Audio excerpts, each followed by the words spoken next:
ऐ बेटियों का कत्ल करने वालों, ऐ बेटियों की हत्याएं करने वालों, कल कयामत के दिन अल्लाह की बारगाह में उस मासूम बच्चे से पूछा जाएगा, तुझे किस अपराध में मारा गया, तुझे किस जुर्म में मारा गया। एक साहबी अल्लाह के नबी के पास आते हैं, अरे अल्लाह के नबी, मैंने जिंदगी में बहुत सारे गुनाह किए, एक गुनाह ऐसा है जिसको मैं भूल नहीं पाता हूं। आपने पूछा कौन सा गुनाह है? कहा अल्लाह के नबी, मेरी एक बेटी थी, मैं उससे बहुत प्यार करता था, मैं जब भी पुकारता था मैं उसको बुलाता था, वो या बती अब्बा जान कह करके मेरे पास आ जाती थी। अल्लाह के नबी, एक दिन मैंने अपनी बेटी को बुलाया, बेटी फट से मेरे पास आई, मैंने कहा बेटी चल बाहर चलना है, वो जल्दी से मेरे साथ चलने लगी।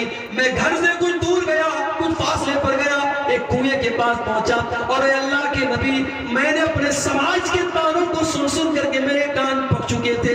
मेरी बेटी की वजह से मेरा समाज मुझे ताने देता था, मुझे अपमानित करता था, मुझे जलील करता था, मैं अपनी कौम के ताने बर्दाश्त न कर पाया। मैं उस कुएं के पास पहुंचा और मैंने अपने हाथों से अपनी बेटी को उस कुएं में ढकेल दिया। अल्लाह के नबी, मेरी बेटी की जुबान से आखिरी अल्फाज जो निकले थे वो ये कहकर के दुनिया से गई, या बती अब्बा जान। गोया कि वो ये कह रही थी, अब्बा जान, मेरा कसूर क्या है, मेरी गलती क्या है, मुझे किस जुर्म में आप ये सजा दे रहे हैं। ये वाक़या सुनाने के बाद सहाबी की आंखों में आंसू आ गए, रोने लगे, और अल्लाह के प्यारे नबी भी सारों कथा रोने लगे। सहाबे किराम ने सहाबी से कहा, तूने अल्लाह के नबी को दुखी कर दिया, तूने अल्लाह के नबी को गमगीन कर दिया। अल्लाह के नबी ने फरमाया, नहीं कोई बात नहीं, इन्होंने तो अपने दिल की बात रखी है। उसके बाद अल्लाह के नबी ने फरमाया, ऐ मेरे सहाबी, तुमने दौरे जाहिलियत में जितने गुनाह किए थे अल्लाह ने वो सारे के सारे गुनाह तुम्हारे माफ कर दिए। ये जुर्म भी बहुत बड़ा था, ये बेटी की हत्या भी बहुत बड़ा गुनाह था, लेकिन जब तुम इस्लाम ले आए, तुमने तौबा कर लिया, तो अल्लाह ने तुम्हारा ये गुनाह भी माफ कर दिया।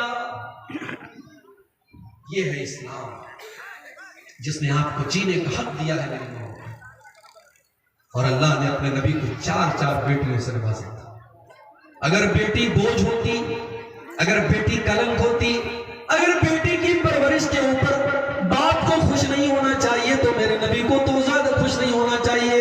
मगर मेरे नबी अपनी 4 बेटियों से बहुत प्यार करते थे।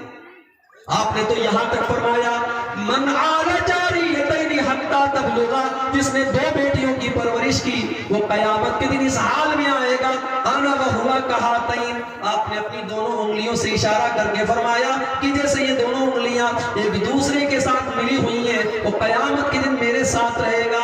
मेरी बेटियों की परवरिश करने वाला कयामत के दिन अल्लाह के प्यारे नबी के साथ है।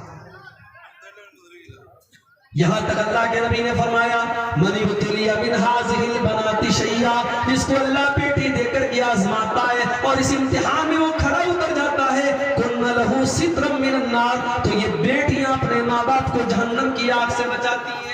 तो मेरी माँ और बहनों, इस्लाम ने आपको इन गंदगियों से आजाद किया है। इसी भारत की सरजमीन पर शौहर मरता था तो पत्नी को पति के साथ जला दिया जाता था और इसको सती की रस्म कहा जाता था। और आज भी भारत के बहुत सारे हिस्सों में बेवा औरत की शादी बहुत बड़ा जुर्म है। मेरे नबी ने सबसे पहली शादी एक बेवा से करके दुनिया को यह संदेश दिया। अल्लाह के नबी कुंवारे थे, आप चाहते तो एक से एक हसीन और जमील और कुंवारी लड़कियों से आप निकाह कर सकते थे, मगर पहला निकाह और पहली शादी आपने विधवा एक बेवा औरत से की, और वो आपसे 15 साल बड़ी भी थी। और अल्लाह के नबी ने उनके साथ जितने दिन तक वो जिंदा रही, आपने दूसरा निकाह भी नहीं किया, और बड़ी मोहब्बत करते थे अल्लाह के नबी हजरत खदीजा से। मेरी प्यारी माँ और बहनों, औरत के हर रूप को इस्लाम ने सराहा है और इस्लाम ने औरत को हर रूप में काबिल